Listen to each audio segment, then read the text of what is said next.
Hi everyone, it's Lennon. I wanted to clean my witchy catch-all space. Now, before anyone gets too excited, this houses a lot of my witchy stuff, but it is not technically my sacred space. I don't call it that because it ends up like this, and it's like a catch-all, and sometimes I have workings on there, sometimes it is just like a whole bunch of junk. So I thought I would take y'all with me today to clean it up. Um, I don't know what we're gonna find in this mess, but I guess we'll see. So starting, I guess we'll like start at the top and then like work our way down. But I really needed to clean it, and I thought some people would be interested in like what I have going. So, and I'm not really, I don't think I have any like active workings here right now, but we'll see. We'll see. I don't know. First and foremost, we'll get this out of the way. This is the bag. Let's cover my address up. The bag that Mags, of the Tree Whisper Oracles, sends her oracles in. She like draws these little cute trees, and I try to cut them out and put them somewhere. If not, I'll just tack them to like one of my cork boards. But I do like to keep her little drawings. So there's that. I'll have to cut that out at one point so that I can actually actively get rid of that envelope. And then this, if you are familiar with,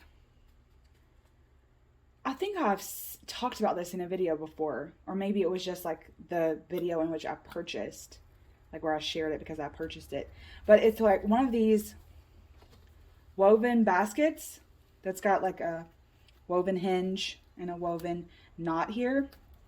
And I house all of my dried sage. Isn't that beautiful? Oh, we're getting pieces everywhere.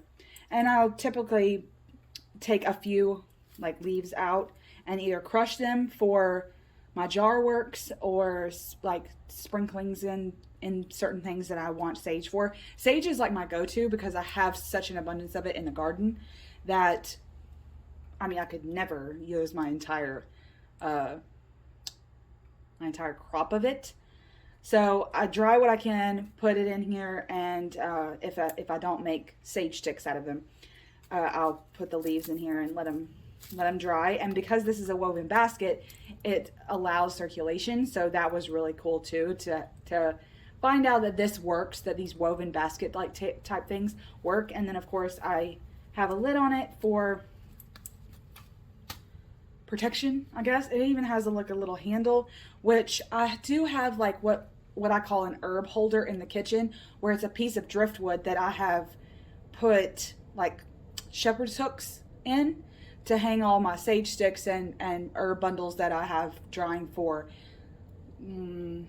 culinary workings, and witchcraft too, I guess, to an extent.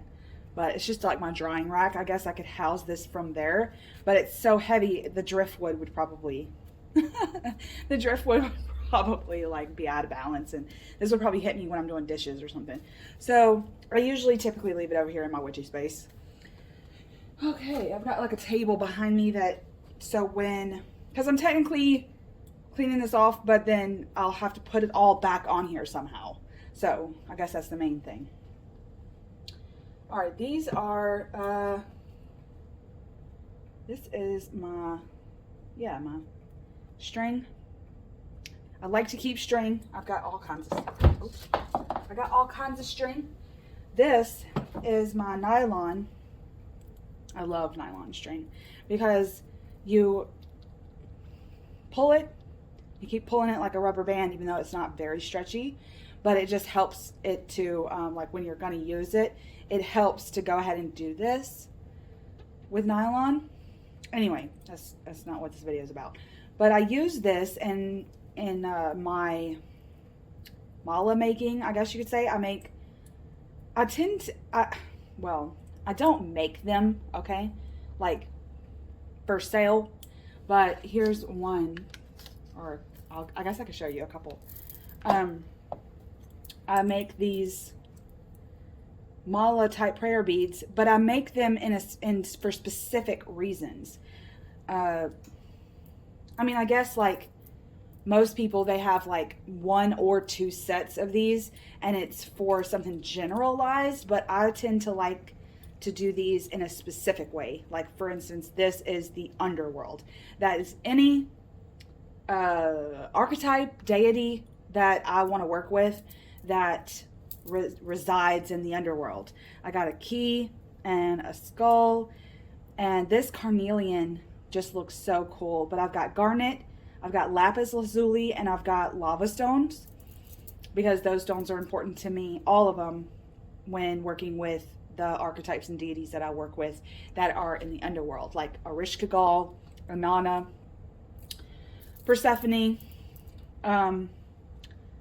those types of deities, Hades, I guess, to an extent, but I tend to work more with the female deities, the goddesses, than the males.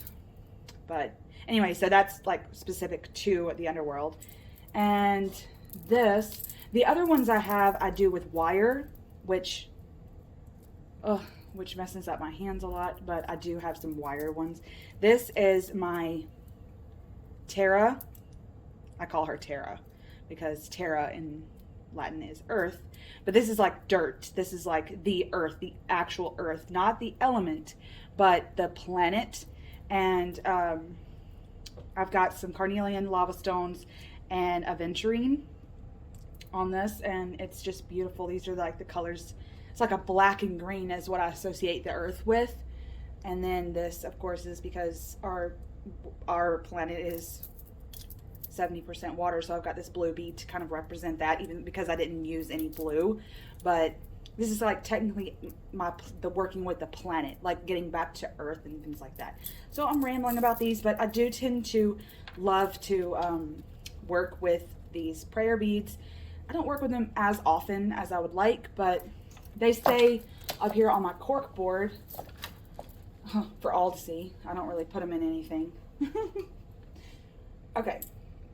So I guess the whole point with that was I always have string to an extent. I like to keep this kind of string, which it's usually twine, like a cotton twine. But I've had this, oh my God, I've had this like probably since I was a teenager. This used to be one of those spools that was just so big, you thought you'd never use all of it. And then I still look at it and I'm like, God, there's a lot of string here. But I've always kept it here, like with my witchy stuff. And then of course, nylon is just because I've been working with that, making prayer beads. But I do like to keep string because I like to put certain things, attach it with string, not only for my sage sticks, but other workings too, like attach an herb to a bone, attach papers together if they're all going towards one working. Like I tend to like to tie them up like a Harry Potter package, I guess you could say.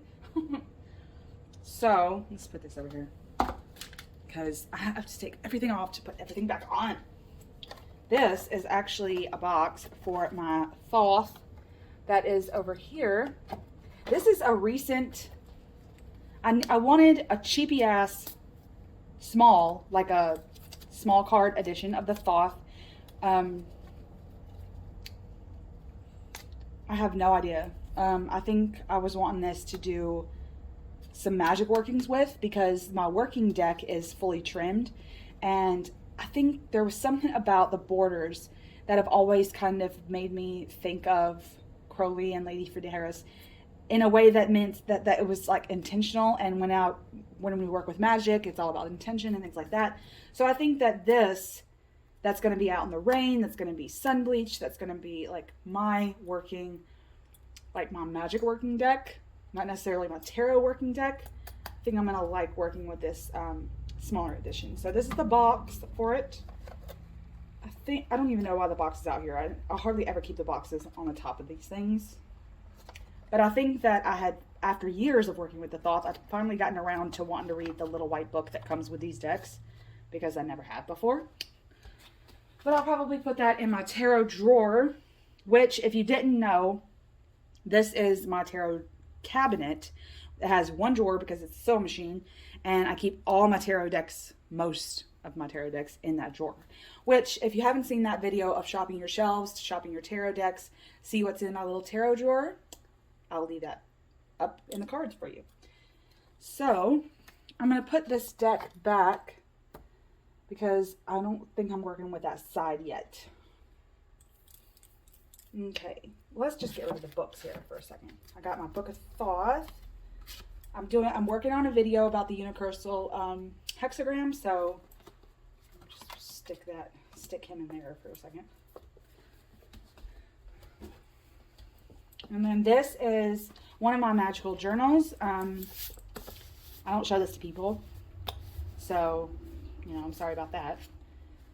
Oh, look, I keep this in here. My friend Hani sent this to me when she sent me the Mythologia Finica Tarot, and I just love it. It's like a postcard that Susanna Salo made, but I think that she had a couple of art cards, like postcards like this, but I think she sent this to me because of the message of this card. This is Ikotoso. So I keep him, this lovely seaweed monster, in the back of my magical journal. And that typically stays here all the time. Like my magical journal.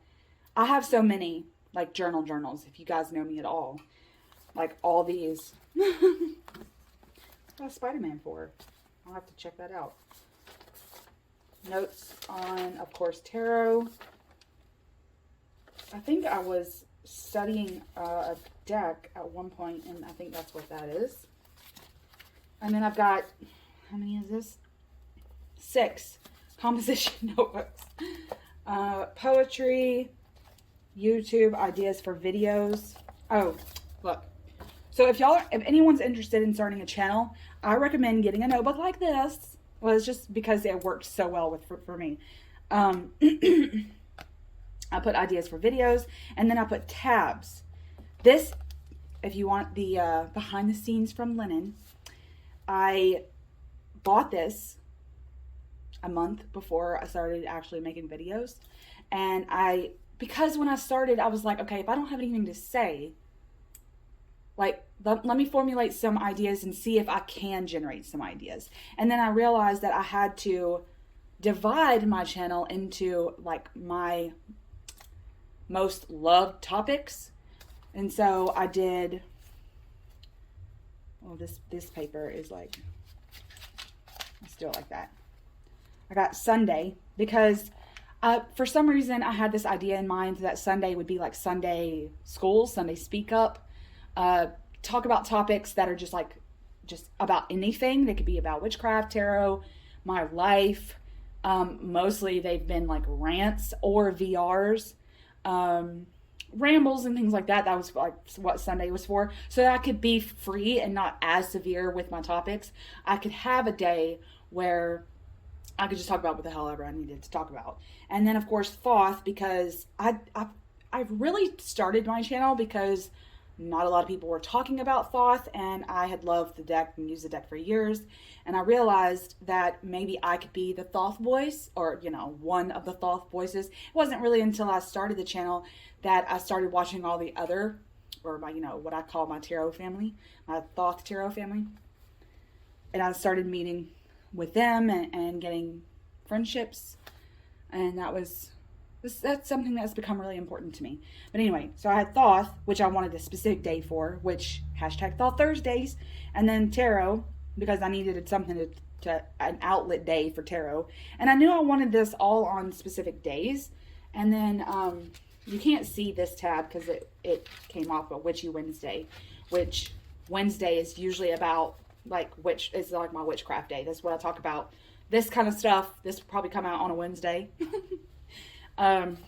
Stuff like that. So if you're worried about starting a channel, then the first thing is, do you have something to say?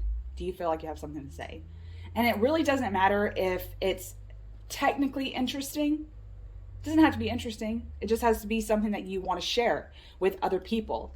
Do you mind this X amount of information going out? You know, do you want to share a lot about your life? Do you not want to share a lot about your life? Like, just throw some ideas on a piece of paper or on, Microsoft Word and see what your mind automatically comes up with in terms of having a channel. And that really helped me to, I guess, keep going with my channel because I'm still writing this thing. My Oracle journal, I don't use this at all, hardly. But when I get gung-ho and I want to use Oracle decks, I tend to like big spreads with oracles. Or, you know, multiple cards, just keep, you know, shuffling and dealing until all my ideas feel like they're out. Poetry, and I don't know what this is. Oh, more videos. I tend to not script, but like write out some bullet points because I tend to like to ramble like I'm doing now. This is actually paperwork that goes to a doctor. That I have to put in my filing cabinet, which is on the other side of the house. So, for now, that's not going anywhere. Let's see. This came in like a witch's moon box. I love it because ivy is like one of them kind of plants that I love. And of course the pentacle. But I don't have a candle in it right now. Oh, probably because there was so much crap here that I didn't want to have anything burning. I had all this paper and I didn't want to have no candle burning. I have a shelf up here. I'm going to set him on while we continue to work. This is my moon water. This is an old, ooh, it's kind of dusty. Thank God it has a lid. See, this is why I'm doing this. The piece of plastic came off of it, but it works, you know, because it's just technically, I don't drink my moon water. I typically just sprinkle it on things or use it in specific workings, whatever you use moon water for. Typically I use that. That's what I use it for. But I leave it in this like old Skin So Soft Avon bottle that my mom had in her like under a bathroom cabinet, and I just love it. So it fits perfect on my little shelf. And then this, I tend to love to work with clay because that's typically one of those earthen mediums, like charcoal, that I love to do art with because it feels earthy. There's something about working with clay, natural clay. This actually, this isn't natural. This is like, I made this like homemade Play-Doh, homemade oven dried clay, whatever. I was doing it with the kids, and I decided to make these shapes because of the Minoan tarot. That's what it was. This actually looks like a pillar that's in Crete, and Ellen Lorenzi Prince drew it and painted it and put it in her deck. And it's just like a dove, and they're sitting on two pillows that represent something, and then this is like a column. It's supposed to be a column. I didn't take a lot of time on it, but I don't know, it's just something about the way it turned out. I just love it. So put that up there with the candle holder. Okay, what else do we have here? I think I've got some oracles back here. I've got one lonely charcoal disc that I'll have to use, or that I will. This, I actually don't know what to do with this. I might put these resins in this. I've got some frankincense that I'm working on now, but I got this when I went to Florida. That I went to a Greek shrine. It was like a Greek Orthodox church, and they had a gift shop, and of course they had frankincense and myrrh in this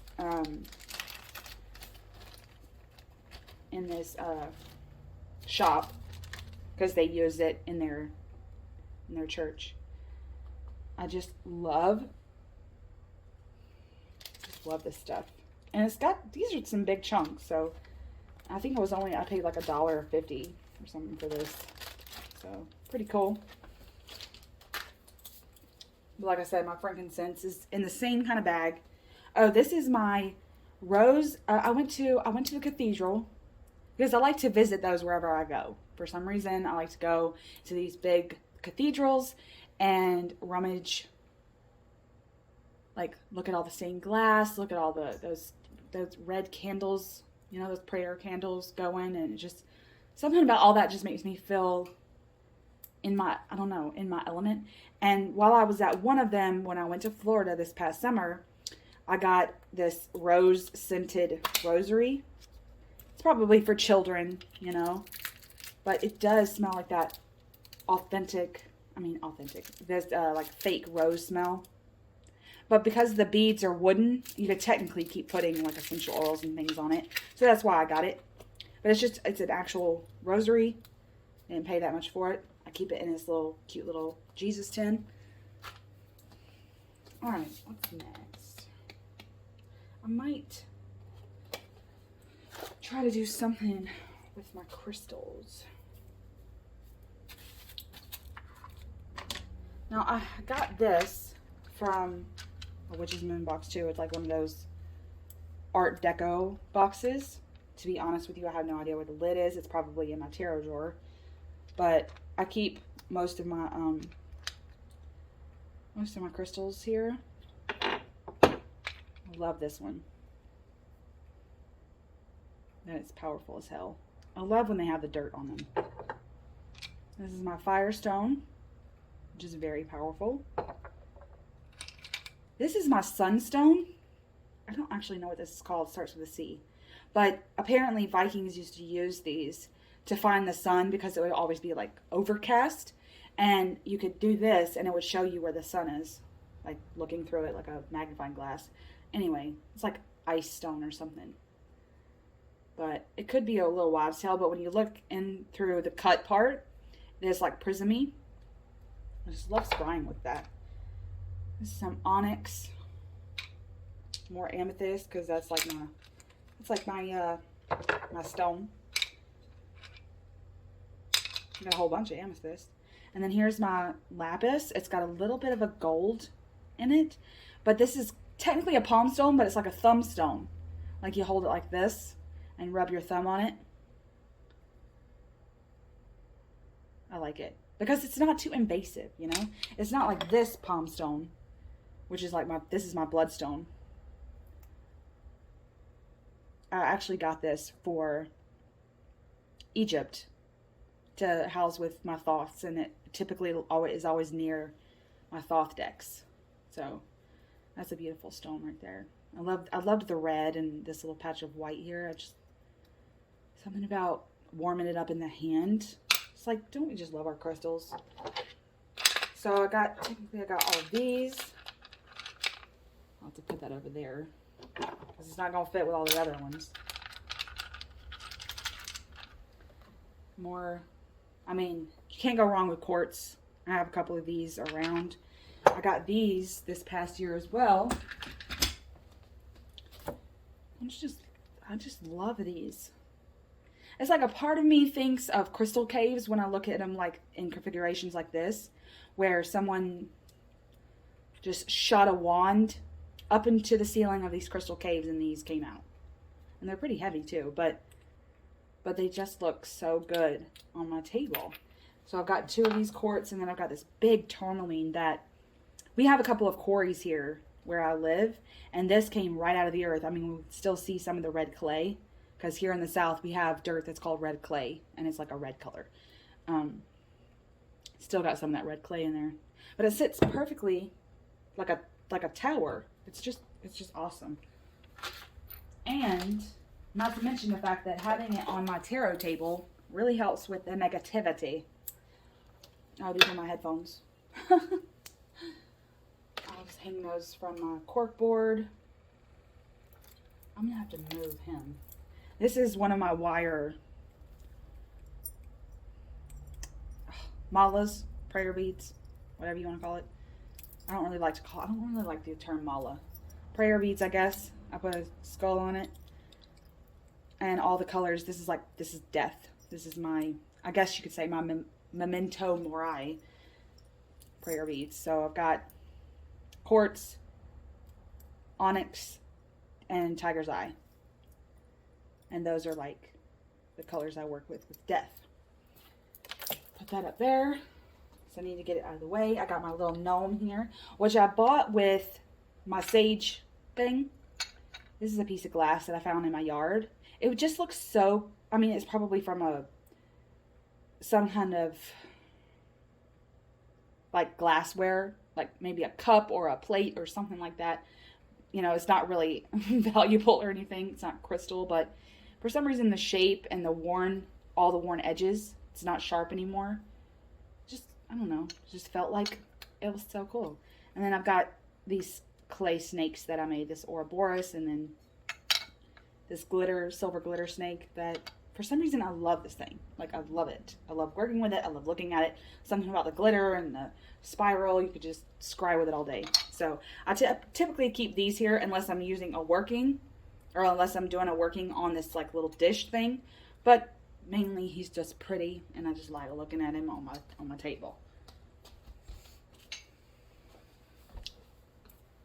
This is for my abalone shell, which is doing its magical thing over in another part of this. This is not oven dry clay. This is like still pliable. I guess this is like my stress reliever clay that I can still play with and stuff. Ooh, a quarter. Put that in there. Let's get the decks out of the way. These are some decks that I've been working with. It's like an Oracle, my Centennial, and the brand new Tree Whisper Secret Garden Edition from Mags. They're all up here, along with my Thoths that are over here. This is my cauldron. I don't have a cauldron, like a one that is this size that most witches have to put things in. I don't have one, but I've had this marble mortar and pestle since I was a kid, because I basically inherited it from a family member. And I mean, this thing could kill someone. I mean, it's heavy. It is small, but I like that because it could go anywhere. But I typically use this for my cauldron.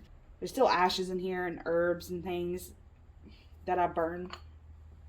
I don't even technically always need this if I crush, you know, unless I just need some extra crush. But this is typically what I do with this is my cauldron right here.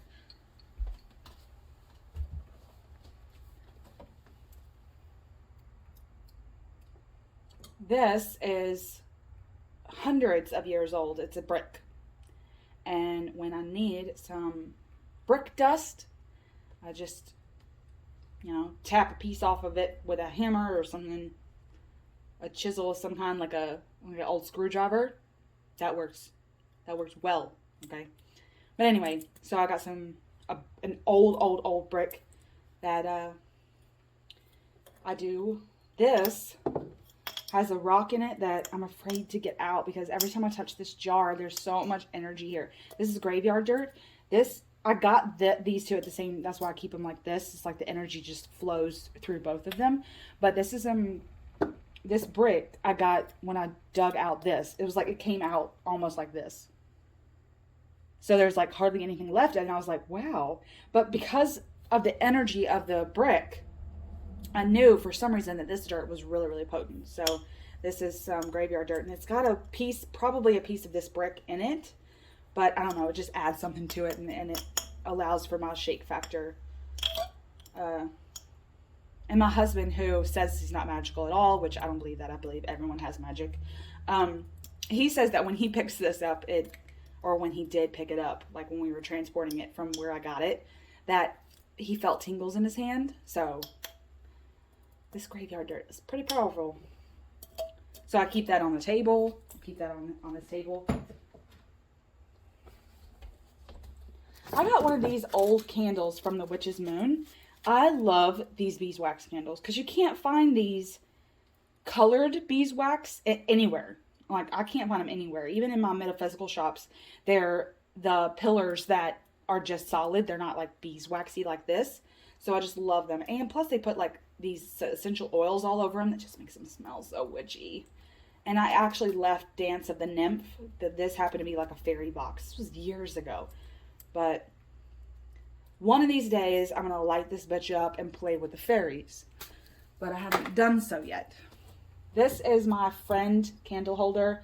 I have a shelf up here with some candles and frames and things, and it fell one day while it was out here. And one of their little One of their little armsies fell off,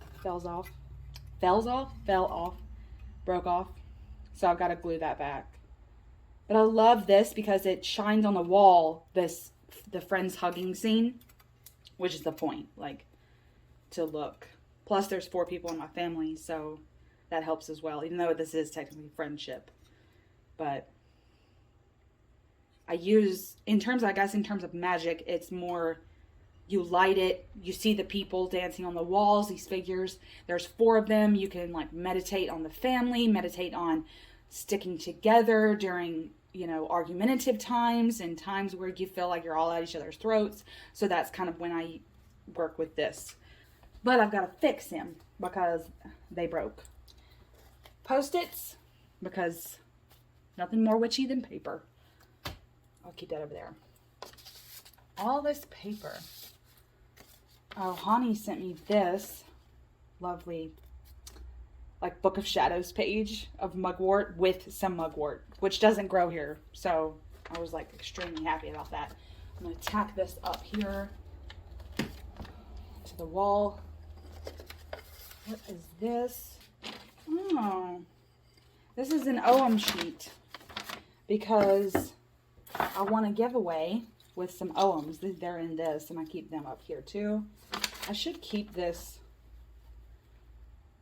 paper in here with the OMs. Let me see. Oh, it's just like more like bibliomancy in this. What is this? I mean, not bibliomancy. It's like pulling it. I think it's this one. You. Death. Transitions, gateways, cycles of endings and beginnings. Poisonous in all its parts, save the flesh of its fruit. You often grows in graveyards. Oh, that's the bottom. Because it says an arrow marks the bottom and a horizontal line marks the top. So these lines are the main part. Okay, so death. What are we doing here? We're transforming this. I'm killing off what was, you know, changing it to something new. So it definitely resonates, doesn't it? Keep that paper in there until I learn more about the OMs. This, I think, this is beads. I love working with beads. Yeah. This is my snowflake obsidian, which I love, which I'm planning on making another one of the prayer beads with. I've got a couple sets of just these, so that's what's in here. I need to take them out of that bag and put them in my jewelry cabinet, but, you know, we're not going there. This, if you didn't know, I haven't showed this before on my channel, but if you follow Kristen, who I did an interview with over the Moon Academy, she does all these, like, handmade oracles and things like that.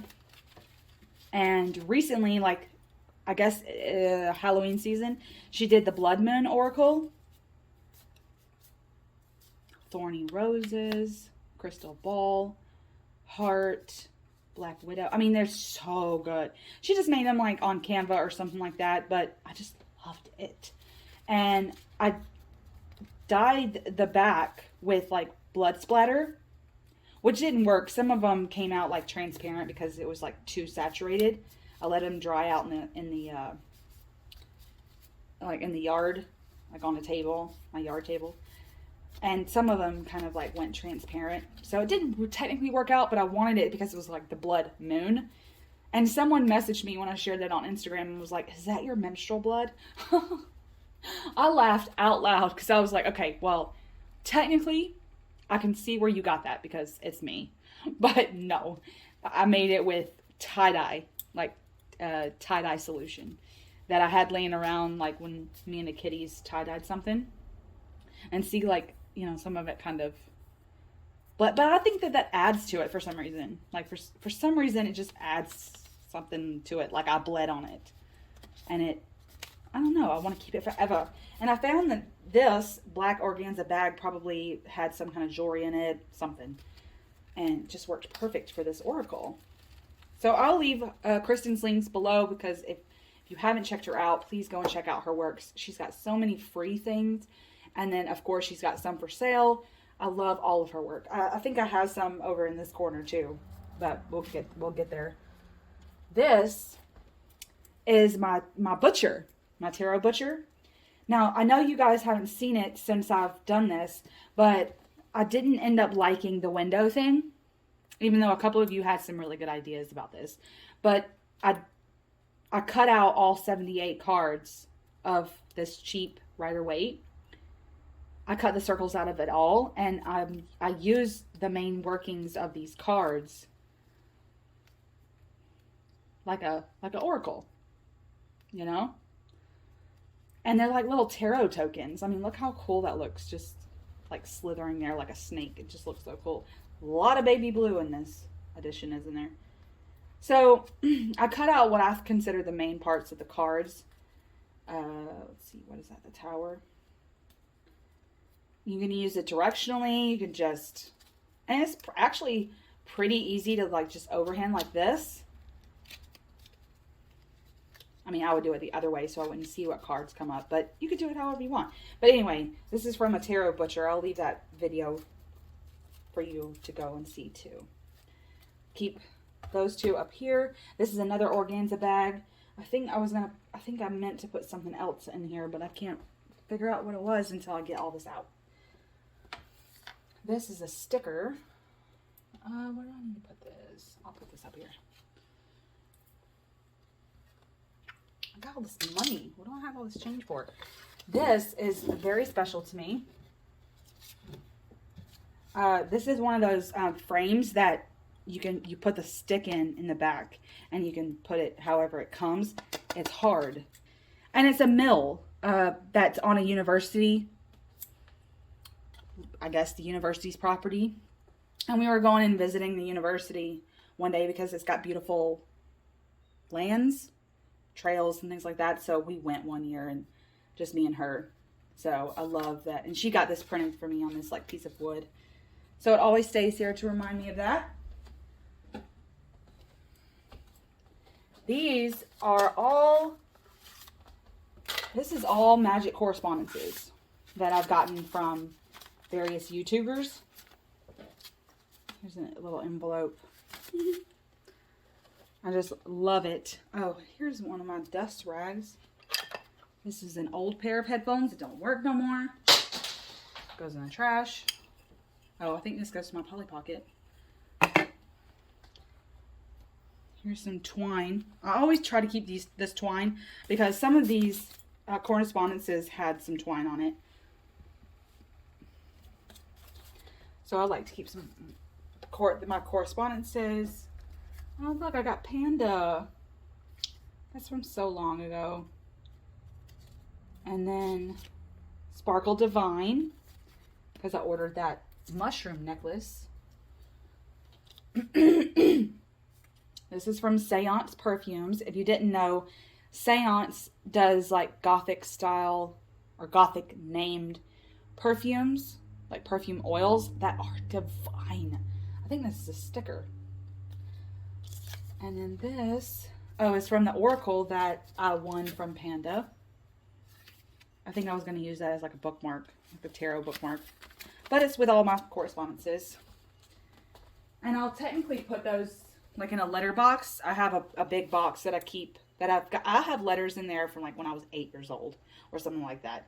I just like to keep some of the really pretty stuff because I'm a hoarder at heart. Let's see.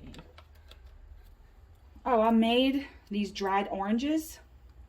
I'm attached these feathers to them. This was an amulet, protection amulet a long time ago. And I just loved it. I never got rid of it. These are some old keys. Because if you didn't know already, keys were sacred to me. This is actually very, very old. It says this was actually a working key that was from a house that one of my family had years and years ago. This is just decorative, but I love it. Let's see. These are my bones. I bought those special.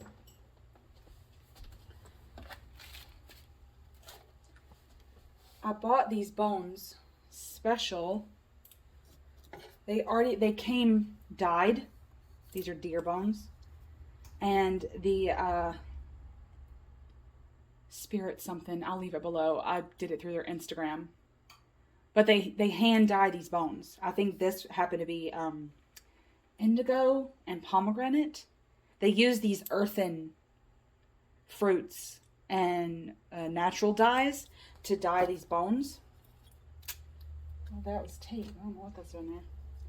And she did this for this. This is like a beautiful hinge bone. And then of course the jaw is sacred to me in terms of symbolism. And that's like when I want to go do something with bones, I like to use teeth. So these two, I just love them, and they're always here because I tend to want to use them all the time. And then this is my piece of ethically sourced. I found this. I was at the lake with my parents, and I was just on a nature walk with the kitties, and I happened to look down, and there was this snake skin, which was a gift from the universe. So that stays here all the time as well.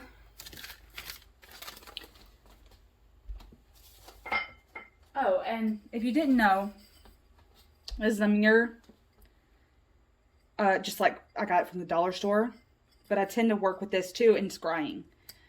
Instead of glass, technically this mirror is glass instead of what the olden times mirror was. But I tend to like to use this maybe with a candle on it. I don't technically have to have anything really going with it. But if it's kind of, moody and dark in this room, I can really see some things in this when I leave it, just like even at an angle it works. But mirrors are really good for witchcraft as well. Not to mention what it could do for your self-love practice. Mod Podge, because I use this for everything. It's like a little bit better than school glue. Oh, this is my I don't know if she's still making them, but I'll leave her Instagram link below. I think her name's Kristen. She makes these matchbox holders. She takes old matchboxes. Oh, the Matchbox Muse. That's what it was. Handcrafted in Texas. And she decorates them. And I filled mine with my charms. And the lovely thing about this is I don't have to glue this down.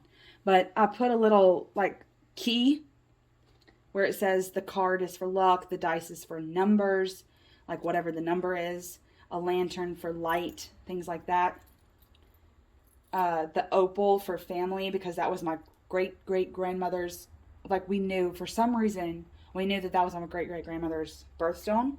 So I got an artist palette. I just got all kinds of charms. A bullet fragment that... they fit perfect. These are always the charms that I go to when charm casting. And they fit perfect in this little matchbox. So I'll leave her link below. I hope she's still making these. And then once we get deeper into this side, there's a charm casting sheet that I made also that I love to use. This is my Minas Tirith. She's broken because she's so old. But y'all know me. I'm a Lord of the Rings nerd. And I have some of my magical jewelry in here.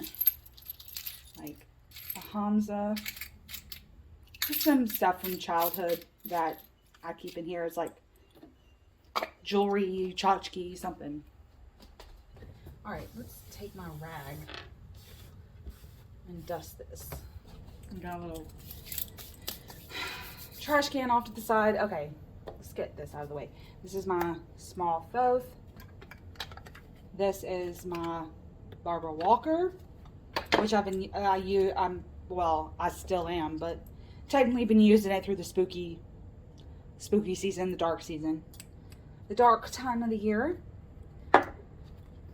And these, which I have this beautiful bag, this velveteen burgundy bag. This is kind of big for one tarot deck. I technically put both my working and my study deck of the Thoth in here.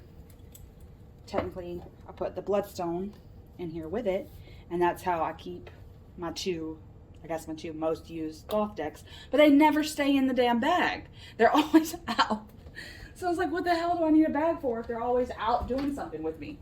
So, more beads. I must have done something with my nieces with this. Well, those fell on the floor. Use this. Have to sweep and mop the floor.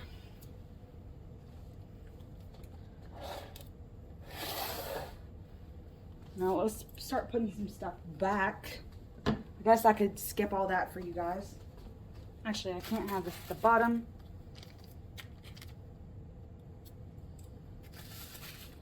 Because I'm doing something with this.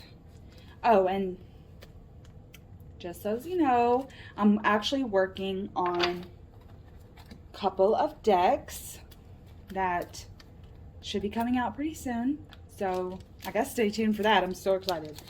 I'll leave that there. Okay, I put some of that stuff back so that it's out of the way when I have to move this. But we'll see. Oh, I haven't even opened this yet. Okay, I'm gonna leave this person below as well because he's just, if anyone remembers Rose of the Dance of the Soul Tarot, I used to binge her all the time. There was something about her voice that just, I don't know, it was something about her voice. I don't even know what it is, but I loved her. And so I started, of course, following her in all of her socials. And then when I started following her on Instagram, I started realizing that she followed a lot of cool people and shared a lot of cool people. And she shared Burnt Paw. And he's an artist that deals in like primitive styles, but he's also a musician, actually a really good musician. And a couple of times now I've reached out when one of his workings has called to me, because some of the lines and colors that he would use just really, really resonated. And I would just reach out, I'd DM him and be like, hey, this really, really resonated. It just feels like this belongs to me. And he's been super, super accommodating to that. I mean, this is his workings, for crying out loud. And he's been more than happy to just, like, of course, you know, I shoot him, you know, shoot a couple silver coins his way. And he sends me his work all the way from Edinburgh, which is where he's from. And I haven't even opened this because I'm just like scared. Not scared to open it, but it's like too excited right now to open it. Oh, I'm so excited about that, because as soon as I open it, I'm going to be wanting to just, I don't know, just look at it and be with it, be with art. Now, I did want to talk about this in a different video. I'm going to make another inner child video because I have a couple of things that I want to say. But technically, I made this bowl when I was a little kid. And I found it helping my parents clean out their basement. Still in perfect condition. And I put my felt pens in it because I tend to write and draw with felt pens in my magical workings, like using color. Even if I'd only use paper and pen, there's a color involved. Not all the time, but I do like to mix things up and have things colorful. So I made this bowl, but I'll show this in another inner child video, I guess. These are some of my, this is just an art, like an art book that you get for like a couple of dollars at the store. I use this white paper for drawings, like automatic doodle. It's mostly, this is doodle paper, like for when I'm doing magic. So I technically like to keep that. I've got this beautiful bag that I got in the clearance section of something, and I haven't decided what to do with it. I think what I'm going to do is put my Tarot of the Moon Garden and the purple notebook that I use along with that deck, because it's kind of small. I'm going to put that in here because it just looks like that deck for some reason. So I think that's what I'm going to use this for. This is my self-love journal. I just love this. She's been with me for a lot. And then these are some saint cards that I got from that Greek Orthodox church. I haven't even opened her yet, but she's got a little piece of wire here that I can hang her up. But I don't want it to burn my mom. Like, I feel like my mom would go up in flames if I had this stuff in my house. It's like kind of my witchy stuff. She knew. I felt like as soon as she walked into my house, she just burst into flames. This is my lovely Holly Simple, which I haven't been working with this season, but I want to. Like, I used it a couple of times when I did a VR to Mags about trick-or-treat decks. I used it a couple of times after that, but then I kind of put it back in my bag and put it over here. My Dark Edition, which, you guys, if you have not checked out the Truth decks from those two lovely ladies, all their decks are fabulous, but there's something about these words that will just drive you right straight to your shadow. I mean, deadbeat, indecisive, insincere, unforgiving, superficial, thief, nosy, offensive, heartless. I mean, these girls were pulling no punches when they made this oracle. And of course, these like Rorschach type of images. But I just love using this when you want to go straight to the dredges of your soul. Get the Dark Edition. And I guess I'll leave that shop below as well, so you can go check them out. And then here's some of Kristen's works. Actually, this is Mag's deck. As always, out on my tarot table because I'm one with the trees. I'm like the Lorax. This is her, I think it's her soul music. All of them are songs, like groovy songs. One Nation Under a Groove, Walking in Rhythm, You Dropped a Bomb on Me. So this is like my fun, you know, like my fun, pull a card, listen to the song, or just figure out what what the lyrics mean to me. Like, you could just, when you work with stuff like this that has songs attached to it, sometimes I like to just get on Google and look at the lyrics. I don't even listen to the song because I don't even need to. I just, for some reason, my intuition's telling me that the words today are the more important. And then I'll read it like a poem, and it tends to work out really well. And then this is my all-time favorite deck of Kristen's, which is her Oracle of the Ancients. I love this deck. I mean, she's just such a creator. She's just such a creator. So, she, digitally manipulates these images that she's found in various places, and it's just so good. Like, if you want a deck that's going to shoot you straight back through your ancestry, through the collective unconscious, through the collective in general, the collective of us all, the collective of Earth, this feels like that to me, this specific deck. I hope you could see those images, that it wasn't glaring from the sun, because now the sun's come out. So I like to keep all these decks here, because when I don't have all my notebooks, there tends to be like a little square here that's empty for my workings and drawings and episodes that I'll go through. And then this, last but not least, is the charm casting sheet. This maze was free on one of those free stock image websites. And I went in to to Canva probably, or PixArt, and put all these words: passionate, brilliant, clear, frisky, amazing, creative, all these very positive words to charm cast. So when I throw the charms, I look at which words the charms fall on, and then what the charms are, try to link it that way. It's kind of like this massive oracle game that I devised.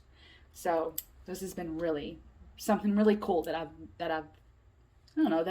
love that I made. Okay, where's my little rag? Oh, and then because this fell, because I left it here, this is like a paper bag. But I also, this paper, this black brown paper, comes in like Amazon boxes.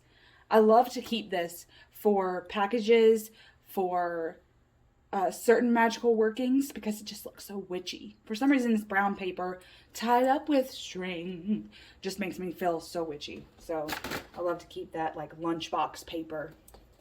I don't think I'm going to put my notebooks back on the table because they just take up too much space. I'll put them in my bookcase. But we can put this back. Okay, we're getting somewhere here. Okay. Well, I hope you guys enjoyed this. Where does my mirror need to go?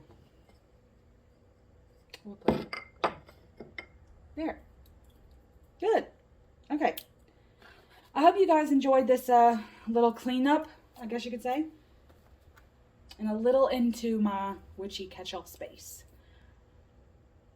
I don't know. If you have something, if there's something on here that you want to see more of, or me to explain a little bit more of where it came from or something like that, maybe I'll pop that into another video.